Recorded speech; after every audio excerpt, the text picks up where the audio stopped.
If I could make this required reading for anyone to comment in any of my videos, I would.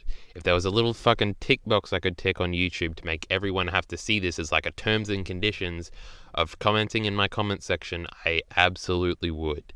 I've drawn out a few slides about how I analyze media that'll sort of help people understand where I'm coming from. Because I see like comments and I don't know how to interact with them because they haven't agreed to these things that I sort of subconsciously have agreed to always follow when I'm analyzing media. So I made this very quickly, so it might not be the biggest thing. And I also didn't make a spoilers slide that I'll talk about at the end if someone in chat reminds me. Say hello to the stream YouTube audience. So how I analyze media by your friend Kyle Entertainment. Here we go. These are sort of rules. So every slide is going to be a rule that I almost always abide by. This one I always do. Art is always subjective. There is no such thing as good writing or good structure. Art never ought to be anything. Whenever someone says a piece of art is good, what they mean is I like a piece of art. Now this is a Ben Saint talking point that I've seen him bring up on the PCP, and I absolutely agree with this talking point that whenever someone says a piece of art is good, so if they say Attack on Titan is good, you should watch it, what they really mean is I like Attack on Titan, you should watch it. Oh, fuck me, something's going on outside. But yeah, that's what's meant when this statement is said. So this is something everyone has to agree on for me to basically have a conversation with them. If you have a counter argument to any of this, put it in the comments or the chat. I'll read it. Because there is things later on that people will disagree with. But people generally tend to agree with this on a broader scale, but don't necessarily understand this.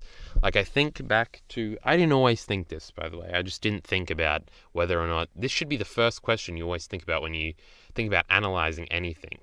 But people don't. So, and I don't think people even care. They just want to talk about what they like and don't like, but don't necessarily want to talk about how how we get to these conclusions or self-reflect on what they like and why they like certain things.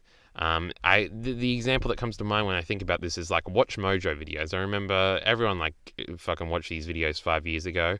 And at the beginning of every fucking list, they always say, well, this is just our opinion, whatever, this shit is subjective, you don't have to think about it. And I remember hearing that all the time, but I never processed what that actually meant. I never actually thought about that. But you sort of have to come to this conclusion on your own. No one can tell you this. Maybe I could convince some people with this thing, but it's really something you got to think of yourself. And really, it's not fair because not everyone has time to think about like their artistic philosophy, right? If that's what you want to call this. Most people just watch or read things or see things or play games, and they just play it for the enjoyment factor. They're not here to analyze things. But I get a lot of fun. I get probably more fun out of analyzing things and putting opinions together and then arguing about said opinions or making said opinions into YouTube videos. That's one of my main hobby, basically.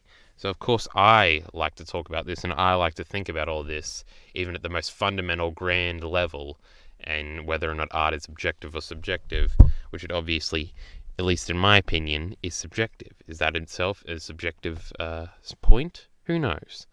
But yeah, it's sort of a place of privilege where you can even start to analyze art because you have to have some comfortability in your life. Most people just work and they put on a movie at the end of the day and they decide whether it's good or bad by base instinct, and they don't really give a fuck. And that's fine, because another rule later on will make that fine. So this is just the initial thing that sort of everyone has to agree with to understand where I'm coming from. And this will sort of be interpreted in all rules going forward. So number 2 is a grander thing that isn't necessarily indicative of art alone. This can be applied to some other studies, but the author is dead. Now, this is a principle.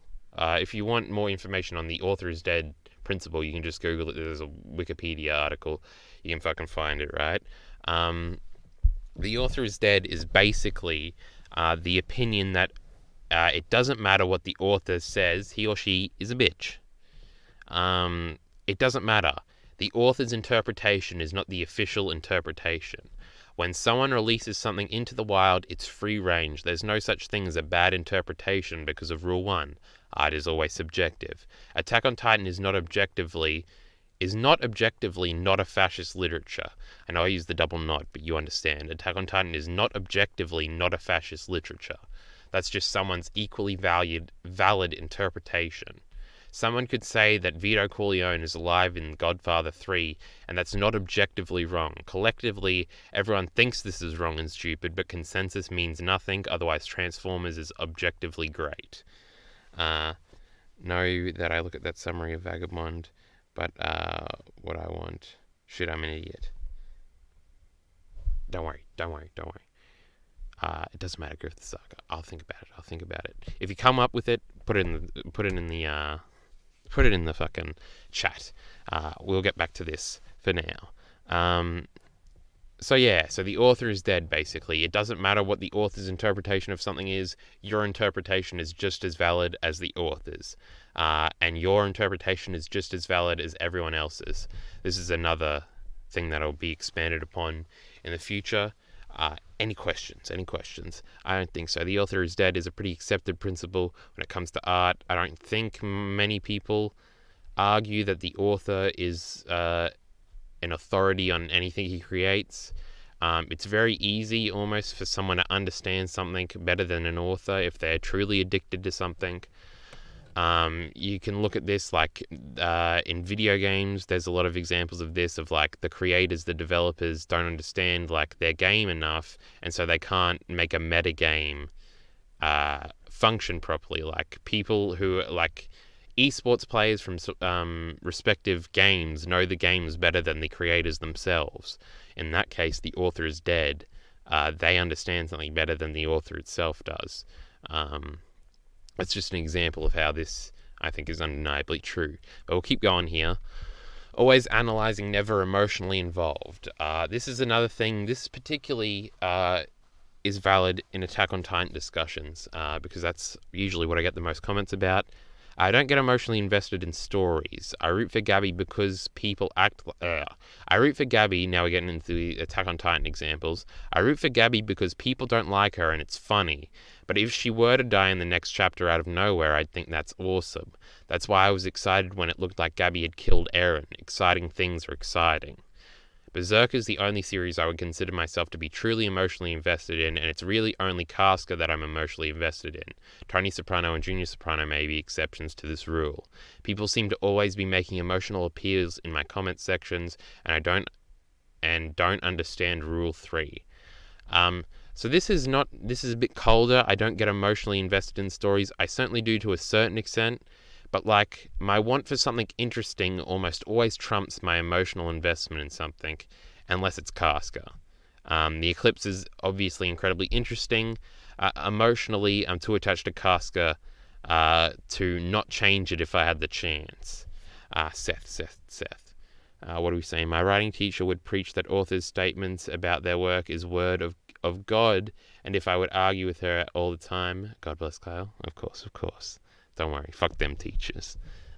So your writing teacher, is this a high school writing teacher, like an English teacher, or a university one? It'll be interesting though, especially if it's a university one, because I feel like the author being dead is a pretty fundamental and pretty widely accepted theory. It's fucking getting hot in here. Let me open up this car for a bit. Get some fresh air in here. But yes, I was making a point about not getting emotionally invested. I think that's a little bit too cold. I usually am emotionally invested, at least somewhat, otherwise you wouldn't. College professor, that's interesting. Well, go back to rule 1, art is always subjective, and it doesn't really matter what she says, right? There is no laws here, unless you're getting marked on a criteria, in which case the criteria sheet is your law, and is objective fact, I guess. And that very specific circumstance of education, even then, art isn't necessarily objective. It's just a consensus opinion by certain experts have led people to believe a certain way. But yeah, I don't get too emotionally invested in stories. Obviously, I get somewhat emotionally invested. That's sort of why I watch. But I am always distant, I think. Like, I don't think I would cry if anyone in Attack on Titan died, unless it was a really cool moment. Like, if I get chills sometimes I'll cry from that. I can think of like Iron Man, when Iron Man died in Endgame. Like, I don't even really watch Marvel movies, but it was done so well that it like made me tear up a bit. You know what I mean? But it's just because it was done so well and the music was very leading and stuff like that when that happened. So things like that can get you. I've cried 4 times ever reading or watching something.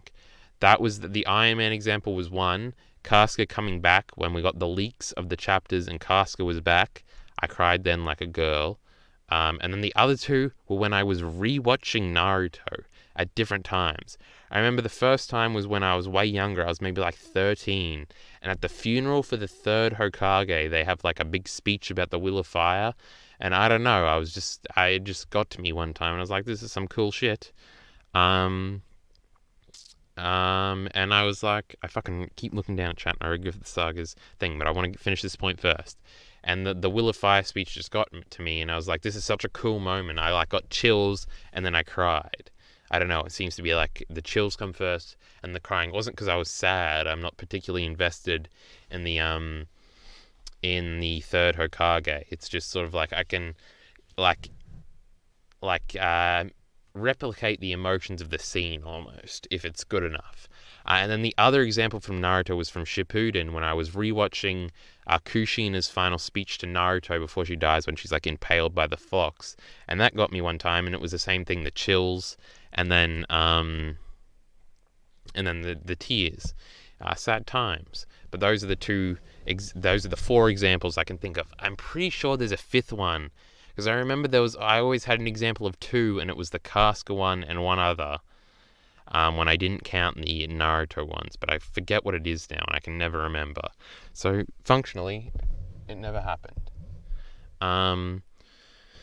Griffith Saga asked, what are the fundamentals of storytelling? We'll get to that. The answer is there is none. There is no such thing as a 10 out of 10 is rule 4. I forgot to put the 4. Look, I had it going, and I didn't do it for the last 2. Fuck me. Rule 4, there is no such thing as a 10 out of 10. There is no such thing as perfection. A 10 out of 10 is considered perfection in art, and in art there is always something wrong and there is always something to be improved. 9 out of 10 is the best. 9 out of 10 is the best score I could ever give something. These are examples of what I would consider 9s out of 10s. 9s out of 10s. The Godfather 1 and 2 and The Sopranos. This is true. These are the only 2 things I would consider to be the best. Because The Godfather and Godfather Part 2 are so good, I'm very much, even though most of my content is about anime and manga, I'm very much a dialogue person. And obviously in manga there is no dialogue. Like when I say I'm a dialogue person, I'm very much into dialogue delivery and sort of like speeches and ways to use words and acting and stuff like that. So The Sopranos and The Godfather Godfather Part 1 and Part 2 are the 2 best examples of this. The best example of dialogue in anime is Black Lagoon, and Black Lagoon is my favorite anime. And things like Berserk and Black Lagoon I would consider to be very high 8s. I think Berserk has a lot of flaws, especially with the cheap tension things, with the sexual assault things, like the Casca. I think I've talked about this before, but the Casca sexual assault I think is fundamentally good storytelling, and the Guts one I think is also fits into the storytelling aspect and is done well. But when I talk about the sexual assault scenes in Berserk that I don't like, I'm more particularly talking about like when Casca would trip over when they're running away from the trolls, and it's like, oh no, is Casca going to get kidnapped and raped again?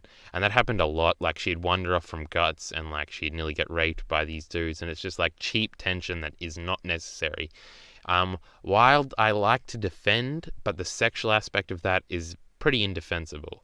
I like that Wild is the example of the first apostle Guts ever kills, the first time Guts kills an otherworldly creature, it serves well. There's a great Zod moment at the end of Wild's arc, a mini arc, the volume with Wild in it, but all the sexual stuff with Casca is just like unnecessary.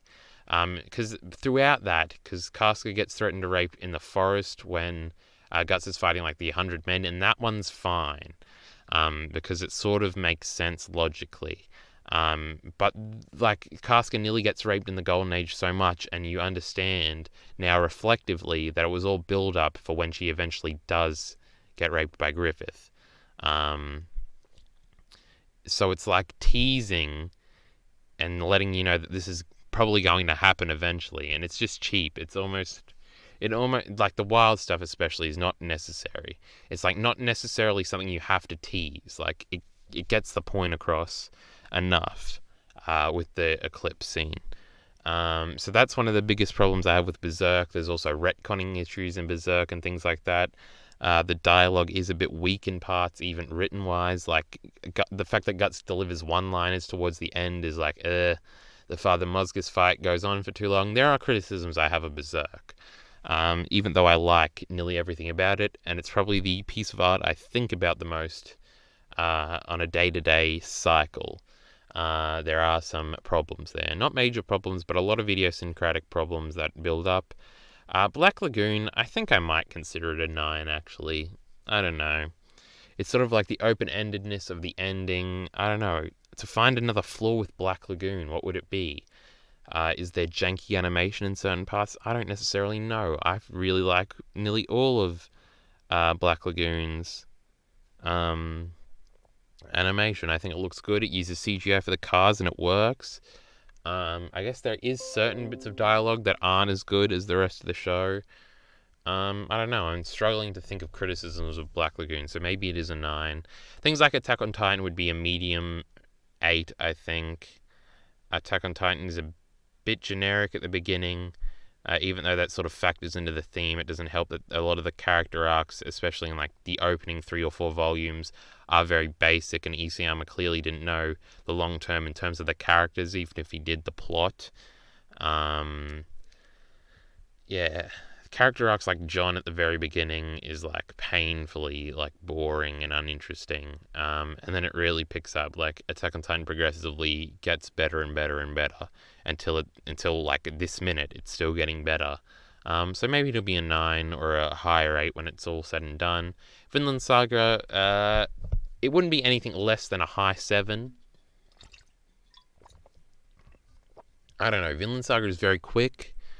Some of the character arcs are a bit weak, like Hild. I've talked about that extensively, how it's just like very obvious where that character arc is going. Some of the art in Vinland Saga is a bit iffy towards the beginning. Maybe that'd be a critique. I don't know. I don't even know where I'd rate like Devilman in here. Devilman the manga I'm talking about. It'd probably be like in the 7s. It's very much classic. Bebop and Evangelion are things that I like a lot. I don't know. End of Ava might be a high 8. Evangelion overall might be a medium 8. Cowboy Bebop would be in the 8 category. Kenny was done perfectly, but killed too soon. I think that might be something that factors into Kenny being done so perfectly is that he was killed off. Because there's not really places to go with Kenny's character afterwards. Griffith Saga, you might want to reread the manga, I might actually say, because Kenny is done a lot better in the manga. Because we spend a lot more time with Kenny. He's around for a lot longer, and the Uprising arc is extremely fast-paced in the anime, almost to a fault. Definitely to a fault, I would say. So I don't know. Kenny was around for like 30 chapters, which is almost longer than we've had Gabby around. So is it longer? No. Just now, Gabby is getting around to being around longer than Kenny. Kenny was there for a while. I think you might have some recency bias with the anime going on here. But yeah, Kenny was definitely great. And there is an argument to make that he was done too soon. But the final one that we have here, yes. Before we get into the additional spoilers, one that I forgot to write in, there is no such thing as bad taste. All opinions of art have the same value, no matter how well researched or well presentation your arguments may be, rather.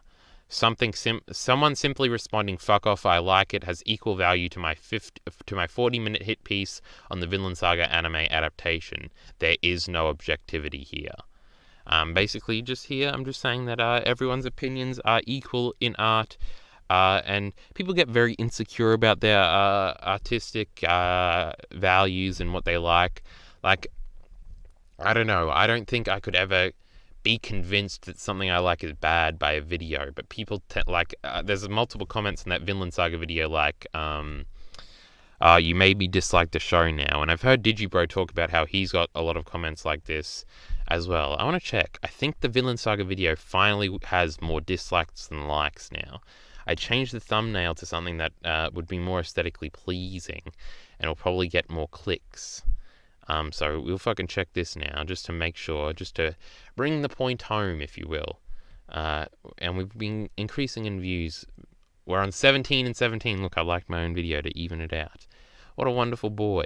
So yeah, that's interesting. But yeah, there are comments down here. A lot of comments. I was responding to nearly everybody. So yeah, some people are saying like, "Oh, you convinced me that this show is bad" or something. It's like I could never possibly be convinced that something's bad, because you can always fall back on this argument of "fuck off, I like it." If you ever feel in doubt of something you like, that someone might be convincing you that it's not good, this is all you have to say to counter-argument all their points. To counter this argument, I could say, well, that's not much of an argument. We can't have much of a discussion here. And you obviously wouldn't convince me. If you tried to argue back, you might. But fuck off, I like that works every time. There's no counter-argument to that. Devilman would be an 8 out of 10 for me. I liked it. It was good for what it was. Yeah, I don't know. Devilman, a classic, but maybe a 7 out of 10 for me. I'm not sure. I don't know. I don't know. I don't want to divert into an entire Devilman talk right now. Maybe I should reread Devilman sometime soon. I really have only read it once, and I combed through it for that video. And I've also seen Crybaby twice, I think, which is vaguely the same plot. But that concludes today's presentations. So if we've got any questions or any critiques of this list, throw them at me. I don't know if I want to continue, but this will probably that'll be stream exclusive. YouTube audience, you know where the fuck the stream is. Click that shit, and you wouldn't be getting cucked right now. So do support links in the description below, YouTube audience, and thanks.